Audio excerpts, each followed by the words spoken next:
Assalamualaikum warahmatullahi wabarakatuh.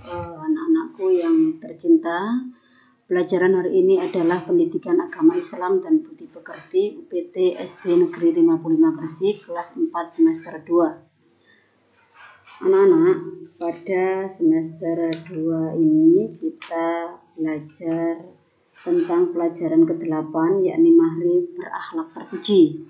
4 akhlak terpuji yang kalian pelajari adalah 1. Gemar membaca, 2. Pantang menyerah, 3. Rendah hati, dan 4. Himmat.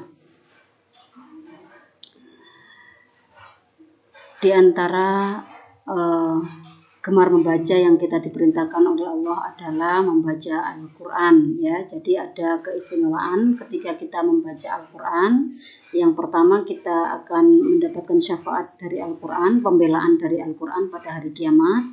Yang kedua, kita akan bersama malaikat yang mulia, dan yang ketiga, kita akan mendapatkan pahala. Anak-anak, yang pertama, gemar membaca. Perintah untuk membaca kita temukan pada surat Al-Alaq ayat ke-1. Iqra bismi rabbikal ladzi khalaq. Iqra, bacalah, bismi rabbikal ladzi khalaq, dengan menyebut nama Tuhanmu yang menciptakan. Itu berarti ketika membaca apapun, kita mulai dengan menyebut nama Tuhan yang menciptakan kita, yaitu dengan menyebut Bismillahirrahmanirrahim. Anak-anak, jika kalian gemar membaca, maka keuntungan yang kalian dapatkan ada 8 diantaranya, ya. 1, bisa berpikir logis, ya. Jadi kita akan menjadi anak yang pandai sehingga berpikir kita itu adalah dengan pemikiran yang baik. 2, memiliki pengetahuan yang luas. 3, memiliki banyak keterampilan atau kreatif. 4, mengetahui perkembangan zaman. 5, berpendirian kuat terhadap disiplin ilmu. 6, tidak mudah ditipu oleh orang. 7, dihargai dan dihormati orang lain. Dan 8, diangkat derajatnya oleh Allah Subhanahu wa Ta'ala, sehingga kita bisa mendapatkan gelar ulul albab. Artinya ulul albab adalah ahli ilmu, ya. Anak-anakku yang saya cintai, selanjutnya adalah pantang menyerah. Cara menumbuhkan sikap pantang menyerah: 1, dengan meningkatkan iman dan takwa kepada Allah Subhanahu wa Ta'ala. 2, menjalani hidup dengan sikap optimis. 3, yakinlah bahwa setiap masalah akan diberikan oleh Allah jalan keluar. 4, menghadapi masalah dengan pikiran jernih, jangan dibawa perasaan atau baper. 5, yakin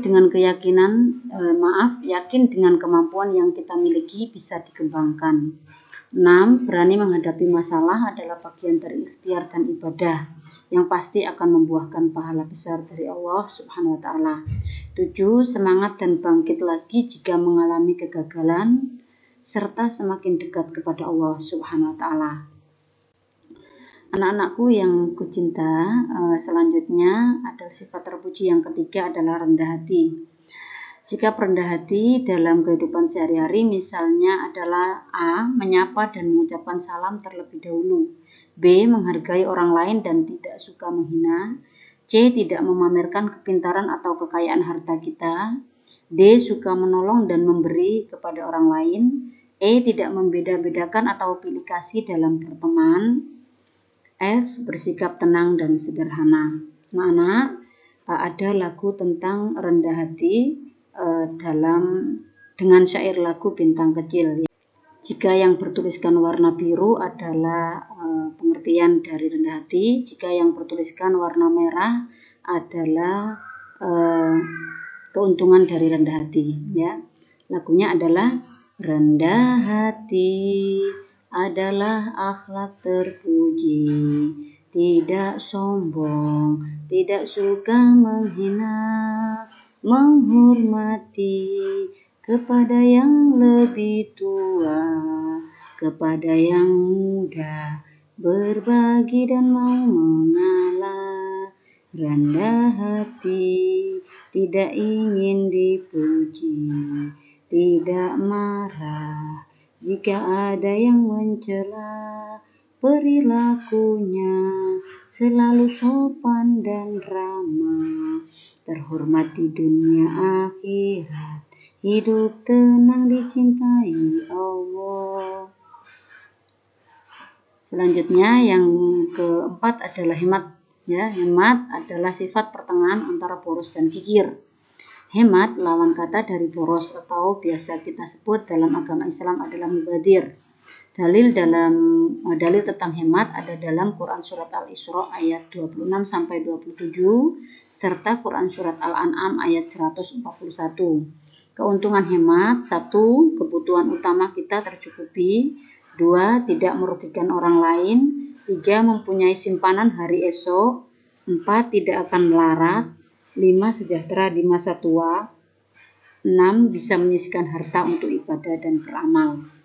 6. Keuntungan hemat. Lagu tentang hemat adalah bersyair Tanjung Perak, ya. Hemat adalah teliti dan bersikap hati-hati dalam mengatur harta dan menggunakan barang. Hidup hemat, tidak boros. Anak hemat pasti pandai memilih dan mencukupi kebutuhan hidupnya. Di rumah, di sekolah, punya simpanan hidup sejahtera. Itu adalah lagu tentang hemat. Jadi yang pertama ini, yang di atas itu adalah ciri-ciri anak hemat, dan yang dua di bawah adalah keuntungan bersikap hemat. Anak-anak, demikian yang bisa Bu Tura sampaikan. Mohon maaf. Assalamualaikum warahmatullahi wabarakatuh.